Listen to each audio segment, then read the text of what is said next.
صلی اللہ تعالیٰ علیہ وآلہ وسلم کی ولادت ہوئی اس وقت آپ کے دادا حضرت عبد المطلب رضی اللہ عنہ طواف کعبہ میں مشغول تھے۔ خوشخبری سن کر آپ خوشی خوشی حرم کعبہ سے اپنے گھر آئے اور والہانہ جوش محبت میں اپنے پوتے کو سینے سے لگا لیا، پھر کعبہ میں لے جا کر خیر و برکت کی دعا مانگی اور محمد نام رکھا۔ آپ صلی اللہ تعالیٰ علیہ وآلہ وسلم کی تاریخ ولادت کے متعلق مختلف اقوال ہیں۔ ان میں سے مشہور قول یہی ہے کہ اصحاب فیل کے واقعہ سے 55 دن بعد 12 ربیع الاول بمطابق 20 اپریل 571 عیسوی کو آپ صلی اللہ تعالیٰ علیہ وآلہ وسلم مکہ مکرمہ کے مقدس سرزمین پر اپنے والد ماجد کے مکان علی شان میں جلوہ گر ہوئے اور پیدا ہوتے ہی سجدہ فرمایا۔ جب آفتاب رسالت کے طلوع ہونے کا زمانہ قریب آ گیا تو اطراف عالم میں بہت سے عجیب و غریب واقعات کا ظہور ہوا۔ چنانچہ اصحاب فیل کی ہلاکت کا واقعہ، سرزمین عرب کا سرسبز و شاداب ہو جانا اور برسوں کی خوشحالی دور ہو کر پورے ملک میں خوشحالی کا دورہ ہو جانا، بتوں کا منہ کے بل گر پڑنا،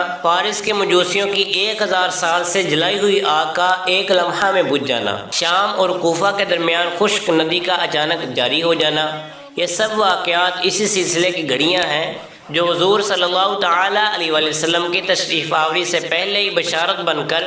عالم کائنات کو سرور دو جہاں صلی اللہ تعالیٰ علیہ وآلہ وسلم کی آمد کی خوشخبری دینے لگی۔ حضور اکرم صلی اللہ تعالیٰ علیہ وآلہ وسلم کا خاندان اور نسب عظمت و شرافت میں دنیا کے تمام خاندان سے اشرف و اعلیٰ ہے، اور یہ وہ حقیقت ہے جس کا آپ صلی اللہ تعالیٰ علیہ وآلہ وسلم کے بدترین دشمن بھی انکار نہ کر سکے۔ چنانچہ حضرت ابو سفیان رضی اللہ عنہ جب وہ کفر کی حالت میں تھے، بادشاہ روم ہرقل کے بڑے دربار میں اس حقیقت کا اقرار کیا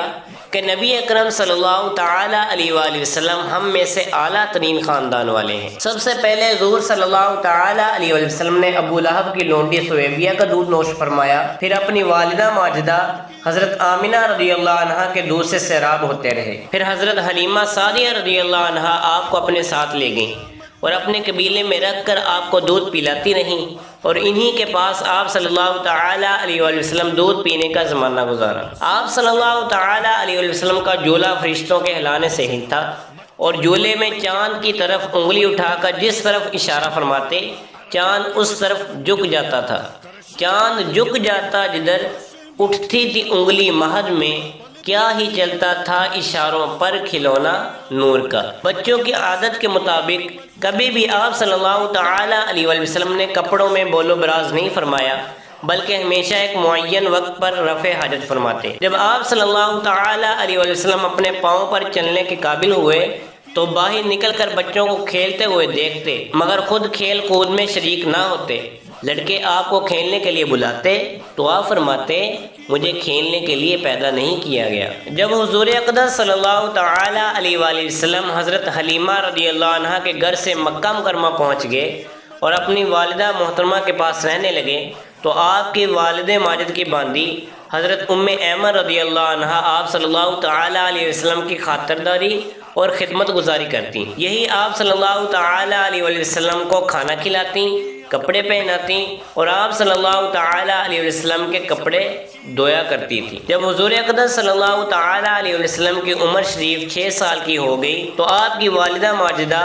آپ صلی اللہ تعالیٰ علیہ وسلم کو ساتھ لے کر مدینہ منورہ تشریف لے گئیں۔ حضرت ام ایمن رضی اللہ عنہا بھی اس سفر میں آپ کے ساتھ تھیں۔ وہاں سے واپسی پر ابوا نامی گاؤں میں حضرت آمنہ رضی اللہ عنہا کی وفات ہو گئی اور وہیں ان کی تدفین ہوئی۔ حضرت ام ایمن رضی اللہ عنہا آپ صلی اللہ تعالیٰ علیہ وآلہ وسلم کو مکہ مکرمہ لائیں اور حضرت عبد المطلب کے سپرد کر دیا۔ دادا جان نے آپ صلی اللہ تعالیٰ علیہ وآلہ وسلم کو انتہائی شفقت و محبت کے ساتھ پالا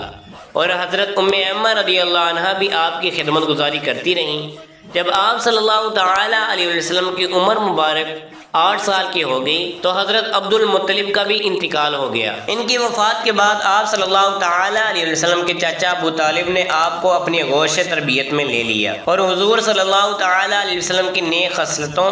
اور دل لبا دینے والی بچپن کی پیاری پیاری اداؤں نے ابو طالب کو آپ صلی اللہ تعالیٰ علیہ وسلم کا گرویدہ بنا دیا۔ ابو طالب کا بیان ہے کہ میں نے کبھی بھی نہیں دیکھا کہ حضور صلی اللہ تعالیٰ علیہ وسلم کوئی جھوٹ بولنے ہوں یا کبھی کسی کو دھوکہ دیا ہو یا کبھی کسی کو کوئی ایذا پہنچائی ہو یا بیہودہ لڑکوں کے پاس کھیلنے کے لیے گئے ہوں یا کبھی کوئی خلاف تہذیب بات کی ہو۔ ہمیشہ انتہائی خوش اخلاق، نیک اتوار، نرم گفتار، بلند کردار اور اعلیٰ درجے کے پارسا اور پرہیزگار رہے۔ تجارت آپ صلی اللہ تعالیٰ علیہ وسلم کا خاندانی پیشہ تھا۔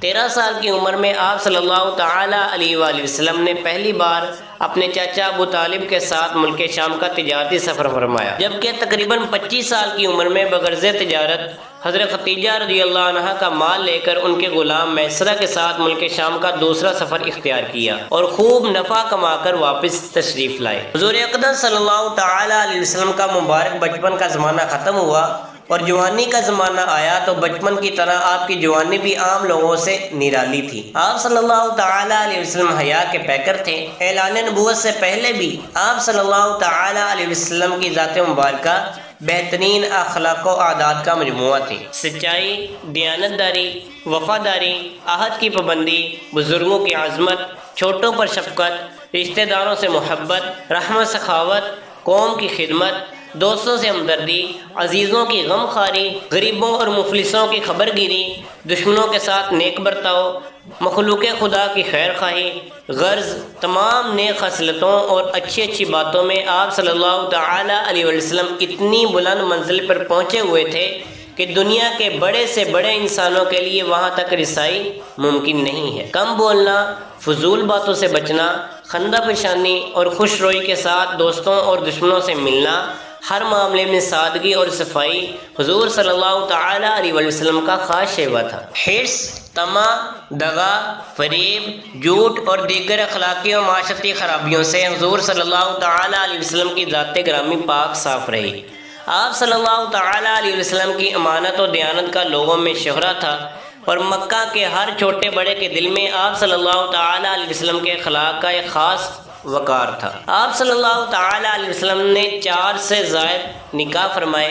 اور یہ آپ صلی اللہ تعالیٰ علیہ وسلم کی خصوصیت ہے۔ کسی امتی کے لیے ایک ہی وقت میں 4 سے زائد عورتوں سے نکاح حلال نہیں۔ پہلا نکاح 25 سال کی عمر میں حضرت ختیجہ رضی اللہ عنہا سے فرمایا اور جب تک وہ حیات رہیں دوسرا نکاح نہ فرمایا۔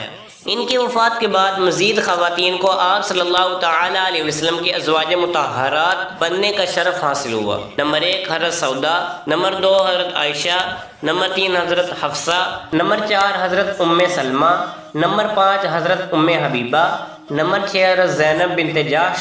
نمبر 7 حضرت زینب بنت خزیمہ، نمبر 8 حضرت میمونہ، نمبر 9 حضرت جویریہ، نمبر 10 حضرت صفیہ رضی اللہ عنہن، اور ان کے علاوہ آپ صلی اللہ تعالیٰ علیہ وسلم کی 3 باندیاں بھی تھیں جن کے نام یہ ہیں۔ نمبر 1 حضرت ماریہ قبطیہ، نمبر 2 حضرت ریحانہ، نمبر 3 حضرت نفیسہ رضی اللہ عنہن۔ آپ صلی اللہ تعالیٰ علیہ وسلم کے 3 شہزادے تھے۔ نمبر 1 حضرت قاسم، نمبر 2 حضرت عبداللہ اور نمبر 3 حضرت ابراہیم رضی اللہ عنہ، اور 4 شہزادیاں تھیں۔ نمبر 1 حضرت زینب، نمبر 2 حضرت رقیہ، نمبر 3 حضرت ام کلثوم، نمبر 4 حضرت فاطمہ الزہرا رضی اللہ عنہ تھیں۔ آپ کی تمام اولاد مبارک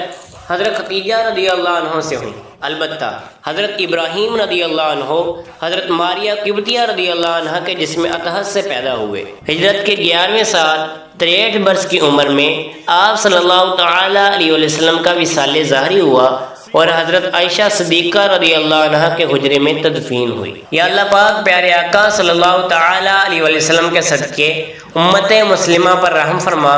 اور ہر ایک کی نیک دلی خواہش کو پورا فرما، ایمان پہ موت نصیب فرما، آمین بجاہ النبی الامین صلی اللہ تعالیٰ علیہ وآلہ وسلم۔ مرحبا مرحبا مرحبا مرحبا۔